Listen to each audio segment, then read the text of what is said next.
So, and Burroughs was a guy that I personally, I didn't like personally. But he was much older than everybody else. He came from that rich family, the Burroughs family that invented the cash registers and stuff. And he, was in a certain sense talking about being a junkie, and unfortunately, he romanticized it. I mean, of course, they were all romantics, but and he didn't romanticize it on purpose. I don't think. I think it was just that was the situation, But unfortunately, I think a lot of people said, "Oh, yeah, that sounds like it's far out," Da, da, da, da, da. Thank God I had the brains to, stay away from that part of it. But he was the older guy, and What about the audience, though? the The audience, audience. yeah. So I would say yes, they were mainly younger people who were dressing in new ways. It was a whole lifestyle change. You know, it was pretty radical. I mean, the 50s were pretty straight. It was after World War II, and just sort of middle class America with, I don't know, whatever their values were.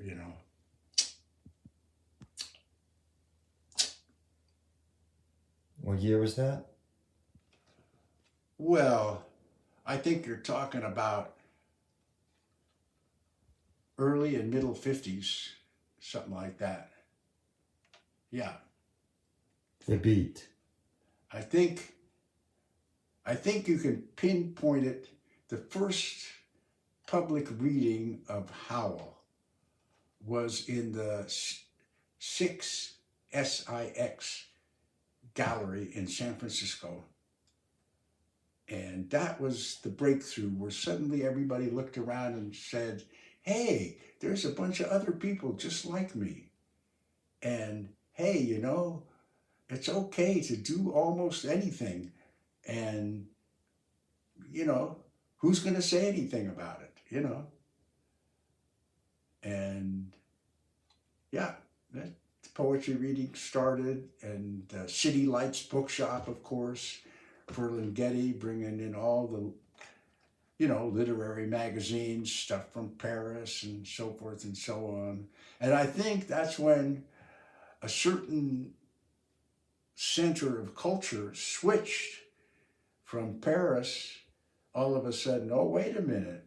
It's happening in New York. It's happening in San Francisco, the San Francisco scene, and with a guy who should be mentioned, Kenneth Rexroth, who was a very early writer there in that. He trying to make a community there in San Francisco. And the Evergreen Review, that was the magazine, Grove Press, the Evergreen Review.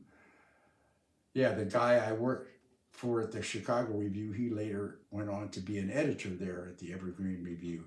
And they published the most far out books for sure. That guy, Barney Rossett, who owned it, he came from a wealthy family. I forget what the money was, but he could pretty much do whatever he wanted to do.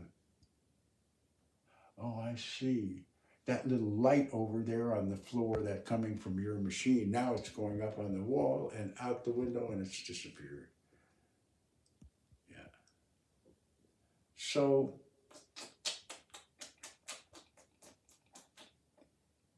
yeah, great times always brings a smile to one's lips.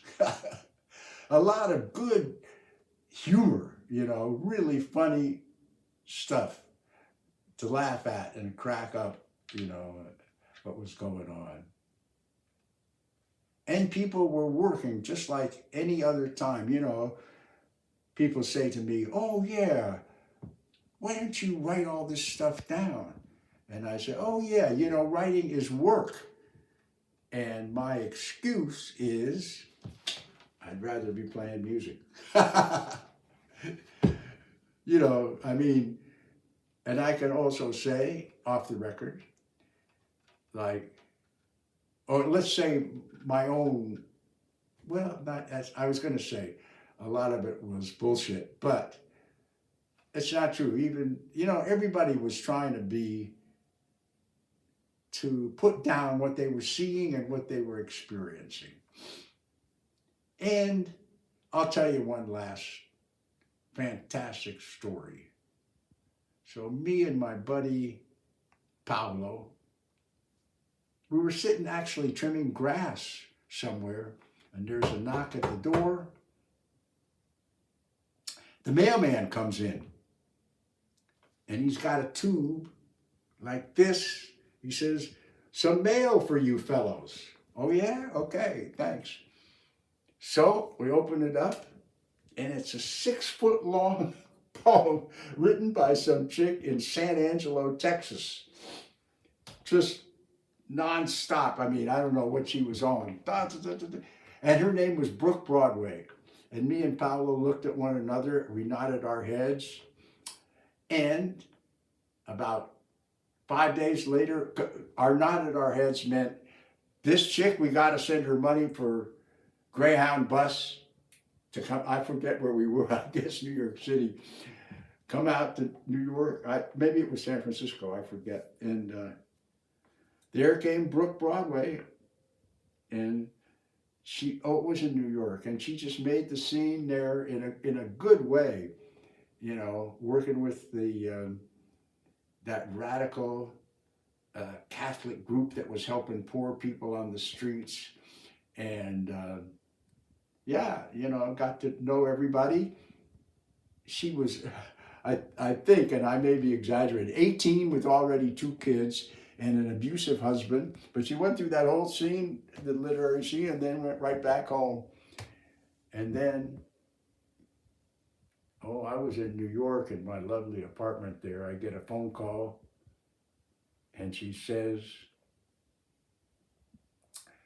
"Listen, one of our friends, her parents put her into a private mental hospital for taking LSD." This was very early on, and a lot of middle class people, it was pretty far out stuff, and we just busted her out of the hospital, and we're putting her on a bus to you in New York City. I think her name was Allison. And we fell in love, and she was such a great woman. We lived together quite a while, and I was a complete fanatic writer. I had my little room. She kept everything neat and and so I could just write.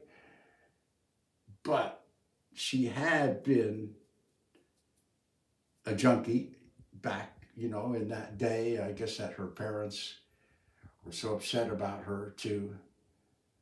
And when I left to go a little trip to the West Coast, I come back and the whole apartment is stripped, because I don't know how it is with junkies, but they can know when there was somebody who had been doing it in the past, and they got her, sucked her into their scene, and so they sold everything in the place, to get more junk.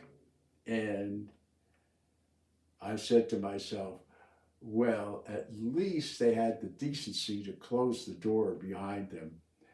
But man, there was nothing left in there. But I furnished it again and lived there again, and any rate, I think I'm a little bit done for today.